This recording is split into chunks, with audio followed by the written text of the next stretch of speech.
দর্শক, ঢাকা বিশ্ববিদ্যালয় কেন্দ্রীয় মসজিদ প্রাঙ্গণে ওসমান হাদির কবরে শ্রদ্ধা জানাতে রোববার ভোর থেকে সাধারণ মানুষের দেখা মিলছে।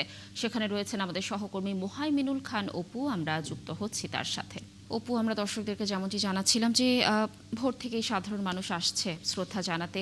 কি বলছেন যারা শ্রদ্ধা জানাতে আসছেন? আর আজ ইনকিলাব মঞ্চের কোনো কর্মসূচি রয়েছে কিনা, এই বিষয়ে কোনো তথ্য রয়েছে কিনা আপনার কাছে জানাবেন। ওটার সাথে সাথে কিন্তু সর্বসাধারণ মানুষ কিন্তু এই ওসমান হাদির কবরটি দূর থেকে দেখার জন্য তারা এখানে এসে ভিড় করছেন এবং এখানে কিন্তু অনেক মানুষই রয়েছেন। তারা অধিকাংশ মানুষই কিন্তু সাধারণ মানুষ রয়েছে। এদের ভিতরে রিকশাওয়ালা রয়েছেন এবং ওসমান হাদির সহযোদ্ধা রয়েছেন, শুভাকাঙ্ক্ষী রয়েছেন, তার সহপাঠীরা রয়েছেন।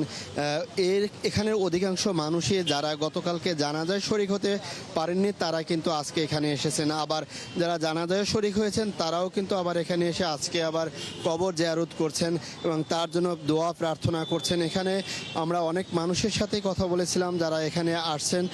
তারা যেটি বলেছেন যে ওসমান হাদির তাকে গুলি করে হত্যার পরও, এতদিন হয়ে যাওয়ার পরও প্রকৃত যে অপরাধী তাদেরকে এখনও শনাক্ত করা, গ্রেপ্তার করা যায়নি, সেই বিষয়টি নিয়ে তারা কিন্তু ক্ষোভ প্রকাশ করছেন এবং পাশাপাশি বলছেন অতি দ্রুত তাদেরকে আইনের আওতায় এনে বিচারের মুখোমুখি করার কিন্তু তারা দাবি তুলছেন। এখানে আমরা সকাল থেকে আমরা এই খানটিতে রয়েছি এবং সর্বসাধারণ মানুষ আমরা দেখতে পাচ্ছি যারা আসলে ওসমান হাদির কবরটিকে অনেক দূর থেকে তারা দেখছেন। অন্তত তাদের মনের শান্তি যে মানুষটিকে তারা সামনাসামনি কেউ দেখেছেন, কেউ গণমাধ্যমে দেখেছেন, কেউ সামাজিক যোগাযোগ মাধ্যমে দেখেছেন, তাতেই কিন্তু এই সাধারণ মানুষের মনে কিন্তু ওসমান হাদি যে জায়গা করে নিয়েছেন তার সেই জায়গা থেকেই এসব সাধারণ মানুষ কিন্তু এই কবর জিয়ারত করতে এখানে এসেছেন। যেহেতু কালকে অধিকাংশ মানুষই তারা যারা জানা যায় শরিক হতে পারেননি, তারাই কিন্তু আজকে এই সকাল থেকে তাদের সংখ্যাটাই কিন্তু অনেক বেশি রয়েছে।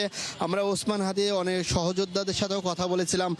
তারাও যেটি ক্ষোভ প্রকাশ করে বলছেন যে এখন পর্যন্ত প্রকৃত অপরাধী তারা ধরাছোঁয়ার বাইরে, তারা স্বরাষ্ট্র উপদেষ্টার কিন্তু পদত্যাগ দাবি করছেন এবং এখানে যে শুধু পুরুষরাই আসছেন তা না, অনেক নারী এবং অনেক সপরিবারেও তারা কিন্তু অনেকে আসছেন দূর থেকে। ধন্যবাদ আমাদের সাথে যুক্ত থাকার জন্য। আপনি থাকুন সেখানে, নিশ্চয়ই আমরা আরও তথ্য ঢাকা বিশ্ববিদ্যালয়ের কেন্দ্রীয় মসজিদ প্রাঙ্গণের আপনার মাধ্যমে পরবর্তী সংবাদ সংযোগগুলোতে দর্শকদেরকে জানানোর চেষ্টা করব। দর্শক, যেমনটি জানাচ্ছিলাম যে ভোর থেকেই সাধারণ মানুষ শ্রদ্ধা জানাতে আসছেন ওসমান হাদির কবরে। এ বিষয়ে সর্বশেষ তথ্য জানাচ্ছিলেন আমাদের সহকর্মী।